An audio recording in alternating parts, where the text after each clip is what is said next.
What is up YouTube? Welcome back to Simply Economics. First of all, before I start this video, I want to apologize because I haven't really posted that much as of recently. And it's basically because I've been very busy. So I'm sorry for that. But today I'm actually going to talk about price controls.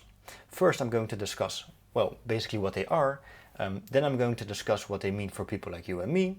And I'm going to discuss what we can learn from previous price controls. So are you ready? Let's go.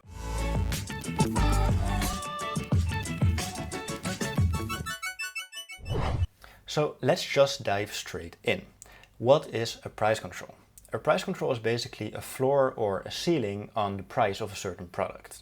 And for the context of today, I'm actually only going to talk about the ceiling part there. So really about the maximum on certain prices that have gone up a lot in price. So why does the government want to do price controls?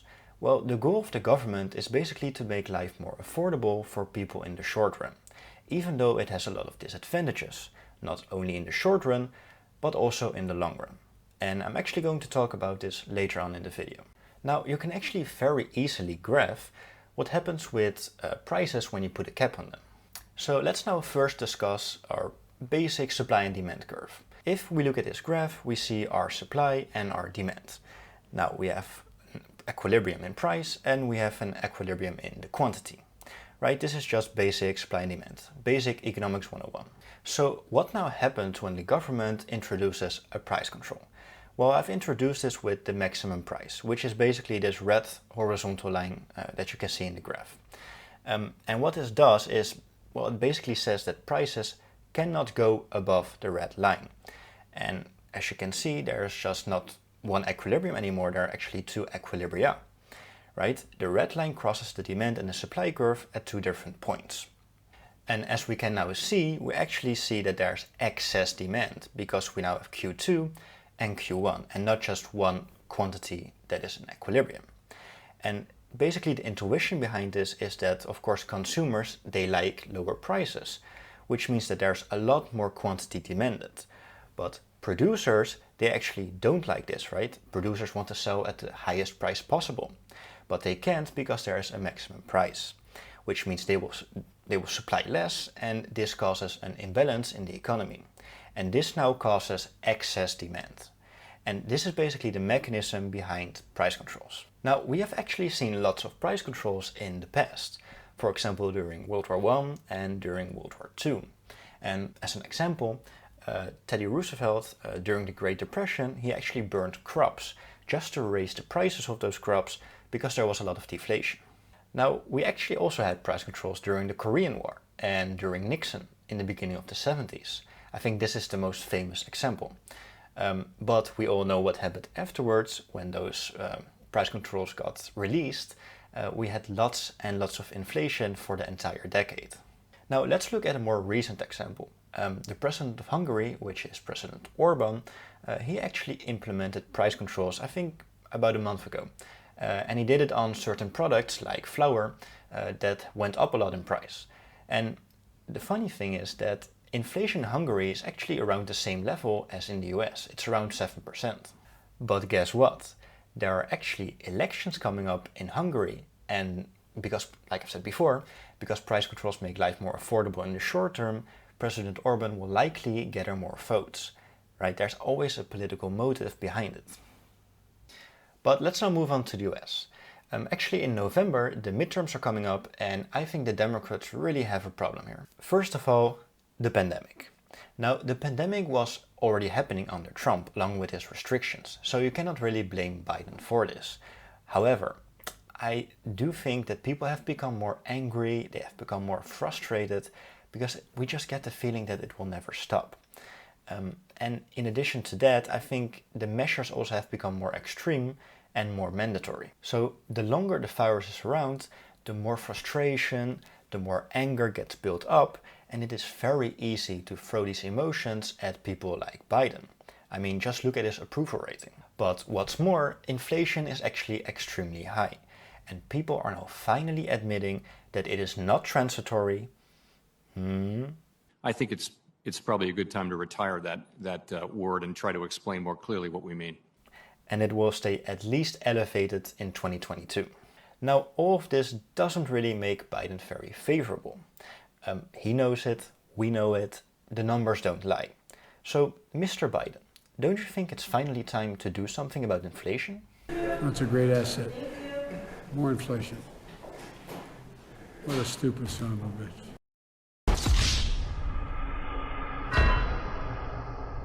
No, but in all seriousness, if you've watched that interview, that press conference, I mean, the hypocrisy, it's just insane. Now, to be fair, it does not surprise me who they are blaming right now for inflation at the moment and who they will likely blame it for in the future, right?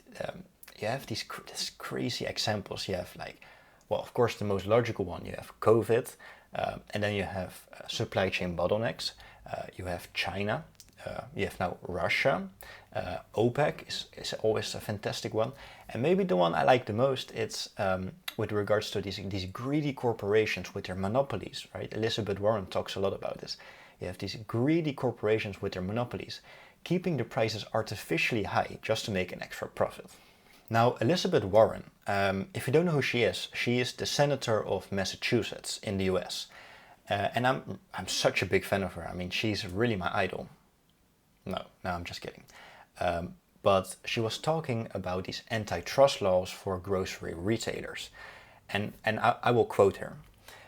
Because when a handful of them dominate the market, they can force high food prices on Americans while making record profits. Now, I think this is a ridiculous statement. I mean, this industry is a really competitive industry. I mean, you have a lot of homogeneous products, right? You have chicken, or you have eggs, or cheese, or chocolate, right? These kind of products, which means that because they're really homogeneous, it means you have competitive pricing. And therefore, supermarkets are really reluctant to raise the price. But without looking at these grocery retailers, and let's look at it more in general. So let's look at the CPI and let's look at the PPI. Now, the CPI is what consumers pay, and the PPI is what, in general, producers pay. And what we actually see is that the PPI is higher than the CPI. Now, what does this mean? It means that prices are higher for producers, which means that the producers are actually not fully calculating it along in their prices that they sell to the consumers, right? They are eating up the price rises. So this just doesn't make sense, the statement by Elizabeth Warren, but in general, it's just another excuse to blame inflation on. But let's get back to my story, because I'm kind of drifting away here. But I think price controls are coming. I don't think the government has the guns to really tackle this inflation problem in any other way. I don't know when they will come, but I think there's even a possibility they could come before the midterms in November on certain products, just so they can show to the voters that they are trying to do something about inflation. Remember the example of Hungary? Now, why I think it is even more likely that price controls will come is because if they really raise interest rates and do quantitative tightening, like they say, to combat inflation, which they can't, but if they would, it would completely crash the stock market and the economy with it. And this will be even worse for the Democrats in the upcoming midterms. And that is exactly why they won't do it, why inflation will go up even more, and why price controls is pretty much the only ammunition they have. Now, when they do it, first of all, it should be completely obvious to the public that the government does not have the tools, it does not have the ability to combat this inflation problem. And in my opinion, the trust in the government should completely vanish. But even more important, it will only make the inflation problem even worse. Because if you look at price controls that have been done in the past, the consequences of them have been far worse than without price controls. It's kind of when you have like a bottle of soda. Now, I don't have it here with me, but imagine that I have a bottle of soda here and you shake it like really hard. Hey kid, that's for customers only. Well, nothing happens because you have the cap on it. But what now happens when you unscrew the cap? Well, it comes out in an explosive manner. And the same can be said with inflation if the cap on the bottle is equal to the price controls. Once you remove the price controls, inflation explodes in your face even harder than it would have without price controls. So what will happen in reality when price controls are implemented? Well, like I've said before, there will be shortages, there will be empty shelves, extremely long queues, rationing, and a first come, first served policy. And often people say, well, price controls are great, right? I mean, you get these products for a cheaper price. Well, sure, you get these products for a cheaper price if they are available in the first place. But if you're the last one in the line, or you're simply late because you've missed the bus or whatever, you're not getting that product, right? And this will happen on a massive scale. And how about opportunity costs? I mean, people always say time is money, and that is really, really true. Because if you think about it, if you have to wait in line, I don't know, to fill up your gas, and you have to wait 2 hours there, or you have to take a lot of time to buy necessities, to buy certain products you need, it just costs a lot of time. And you could have also worked in those hours while you were waiting in line to fill up your car with gas. For example, when the United States set maximum prices for gasoline in 1973 and 1979, dealers actually sold gas on a first come, first served basis. And people had to wait in extremely long lines just to get their car filled with gasoline. And of course, black markets will occur, where people sell products for their true price, right, which is set by the free market. But it might even be worse for the economy and for businesses, because they will now produce less, profit margins will get squeezed, or they will even completely vanish because, well, they have to bear the inflation now. This means businesses will default, people will lose their jobs, unemployment will rise, and it will be a complete stagflationary crisis. Now, I can talk a lot more about this subject, but I want to keep it a bit short. So please let me know if you think price controls are coming, if you think inflation will go up or will go down. Just let me know in the comment section below. Don't forget to like or subscribe, and I will see you in the next video. Have a nice rest of your day.